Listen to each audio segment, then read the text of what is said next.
Hello guys আপোনালোকক মানে আজি মই ইম্পৰ্টেন্ট কথা কেইটামান লৈ আহিছো যেটো আপোনালোক আসাম পুলিচ হক এডিআৰই হক আৰু অসম চৰকাৰৰ যিকোনো চাকৰি নহক কিয় আপোনালোকৰ এই ভিডিওটো চালে বহুতখিনি হেল্প হ'ব লগতে আপোনালোক আসাম পুলিচ এবিইউবি এপিআৰও ফায়াৰ ব্ৰিগেড লগতে আপোনালোকৰ এসআই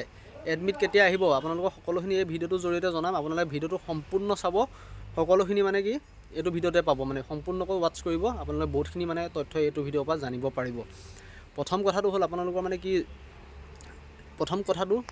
এবাৰ মানে যোনখিনি ক্যান্ডিডেট মানে কি চাকৰিত সোমাব তেখেতলোকৰ বহুত বেনিফিট আছে বহুত লাকি ক্যান্ডিডেট হ'ব এবাৰখিনি সোমোৱাৰ লগে লগে লাকি মানে সিহঁতৰ বহুত ভাগ্য মানে আৰু লগতে লাকিও হ'ব ক্যান্ডিডেট যোনখিনি মানে এবাৰ চাকৰি পাব যোনখিনি আসাম পুলিচতে হওক বা এডিআৰইতে হওক যিহতে নহওক এবাৰ যদি চাকৰি পায় সিহঁত তেখেতলোক মানে বহুত লাকি হ'ব কাৰণটো কি জানেনে কাৰণটো আপোনালোকৰ স্যালাৰি ক্ষেত্ৰত মানে প্ৰথমটো মই আপোনালোকক কৈ দিছো স্যালাৰি ক্ষেত্ৰত কাৰণ আপোনালোকৰ 2016 ত 7 পে কমিশন হৈ গৈছে মানে পে ৰিজাৰ্ভ লাগিব আপোনালোকৰ 2026 2016 ত হৈ গৈছে আপোনালোকৰ পে ৰিজাৰ্ভ এটা 10 বছৰ মূৰে মূৰে হয় যেহেতু এতিয়া আপোনালোকৰ 2026 ত হ'বলৈ গৈ আছে পে ৰিজাৰ্ভ এতিয়া আপোনালোকৰ 2026 ত যেতিয়া পে ৰিজাৰ্ভ হ'ব বা 8 পে কমিশন লাগিব এতিয়া আপোনালোকৰ স্যালাৰিটো বহুত বাঢ়ি যাব যেহেতু এতিয়া আপোনালোকৰ 2025 ত সমালে এবছৰ পিছতে আপোনালোকৰ মানে কি স্যালাৰিটো বহুত বাঢ়ি যাব বুজিছেনে আপোনালোকৰ নাই কমেও আপোনালোকৰ গেট পে অনুযায়ী আপোনালোকৰ থাৰ্ড গ্ৰেড ফৰ্থ গ্ৰেডৰ মানে কি থাৰ্ড গ্ৰেডৰ হ'লেও আপোনালোকৰ 7000 to 10000 ভিতৰত আপোনালোকৰ স্যালাৰিটো ইনক্ৰিজ হৈ যাব সো আপোনালোকে যদি 30000 পায় তাত আপোনালোকে কুমাই কি 30000 পালেও আপোনালোকৰ এবছৰৰ ভিতৰতে আপোনালোকে 40000 80 দৰমহা পাবলৈ সক্ষম হ'ব মানে যেটো আপোনালোকৰ গেট পে হয়তো তাতকৈ বেছিহে পাব মই এটা আপোনালোকক অনুমানিক আইডিয়া দিছো মানে কি স্যালাৰি ক্ষেত্ৰত আপোনালোকে বহুত হেল্প পাব এই বছৰ জুনে জুনে চাকৰি সোমাব মানে কি মানে আপোনালোকৰ স্যালাৰি ষ্ট্ৰাকচাৰটো বহুত মানে বদলি যাব মানে বহুত ইমপ্ৰুভ হ'ব কাৰণ আপোনালোকৰ যেটো 8 পে কমিশন আহিছে যেহেতু 2026 ত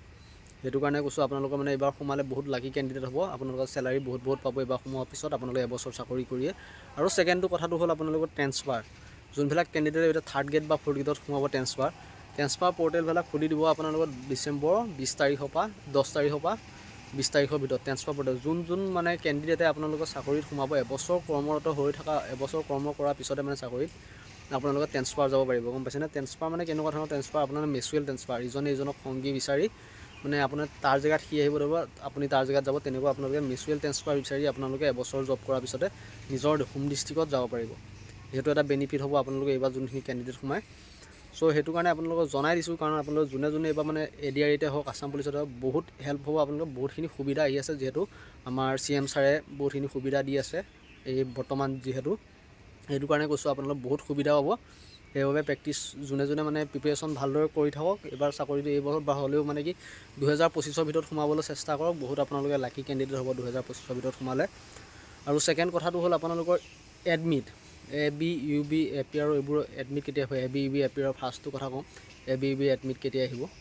যেহেতু এতিয়া আপোনালোকৰ ফিজিক্যাল চেছ হৈছে না ফিজিক্যাল চেছ হোৱাৰ পিছত আপোনালোকৰ ফিজিক্যাল কাট অফ মাৰিব গম পাইছে নহয় এতিয়া ফিজিক্যাল চেছ হৈছে যেহেতু আপোনালোকৰ এবিইউবি এপিআৰ বা জিএন হয় যিখিনি হৈ গৈছে যেহেতু ফিজিক্যাল চেছ হৈছে আপোনালোকৰ এতিয়া ফিজিক্যাল কাট অফটো মাৰিব লগিয়া আছে বুজিছেনে কাট অফটো মাৰাৰ পিছতো আপোনালোকে নাই কমে আপোনালোকে 20-25 দিন পাব যেহেতু কাট অফটো মাৰাৰ পিছতো কাৰণ আপোনালোকে এডমিটৰ পোৰ্টেল আপোনালোকে এডমিটৰ লিংকত দিব লাগিব লিংক বনাব লাগিব তেনেকুৱা মানে কাম চাপ অলপ থাকে সো এটো কাৰণে অলপ টাইম পাব আপোনালোকে মানে মোৰ এক্সপেক্টেড মানে মই ধৰি থৈছো আপোনালোকৰ জানুৱাৰীৰ ভিতৰত হৈ যাব আপোনালোকৰ জানুৱাৰী মিড জানুৱাৰী মানত আপোনালোকৰ এবিইউবি জিনখিনি আছে মিড জানুৱাৰী বা 1 জানুৱাৰীৰ ভিতৰত আপোনালোকৰ এবিইউবিৰ আপোনালোকৰ এক্সামটো হৈ যাব পাৰে কাৰণ আপোনালোকে চাওক ইলেকশন ফেব্ৰুৱাৰীত আছে ইলেকশন যদি বাই চান্স আপোনালোকৰ ইলেকশন হলে কি হয় জানেনে ফেব্ৰুৱাৰী ইলেকশনৰ আগতে পাতিব লাগিব যদি ইলেকশনৰ পিছলৈ যায় তেতিয়া আপোনালোকে মামাই যেটি কৈছে মেত আপোনালোকৰ মানে কি এপইন্টমেন্ট দিব নোৱাৰিব যদি জানুৱাৰীত নাপাতে কাৰণ কথাটো শুনক ইলেকশন হোৱাৰ লগে লগে আপোনালোক কোড অফ কন্ডাক্ট লাগে কোড অফ কন্ডাক্ট লাগিলে লগা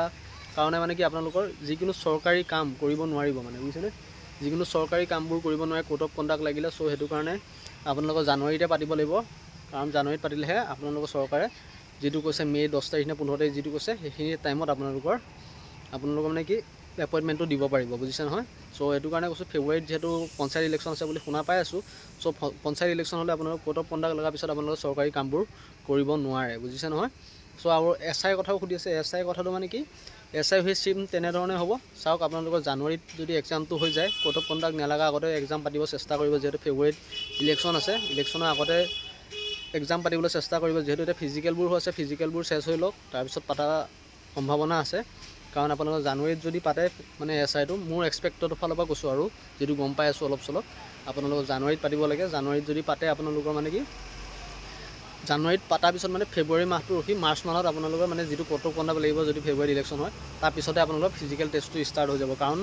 ফিজিকেল টেষ্ট ষ্টাৰ্ট হওঁতে বেছি টাইম নালাগে, কাৰণ বেছি কেণ্ডিডেট পাছ নকৰে, বেছি মানে কেণ্ডিডেট নাথাকে SI কাৰণে। আৰু যিহেতু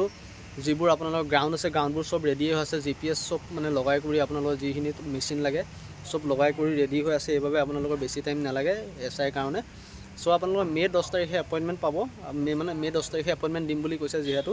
চ' সেইকাৰণে ইমানখিনি বেছি দেৰি নালাগে। আৰু লগতে নতুন ভেকেঞ্চি ওলোৱা কথা কৈ আছে, নতুন ভেকেঞ্চি নিও মানে কি মুকলি কৰি দিবলগীয়া হৈ আছে। চ' সেইটো কাৰণে বেছি টাইম নলগায়, আপোনালোকৰ সোনকালে হ'ব। জানুৱাৰীৰ ভিতৰতে আপোনালোকে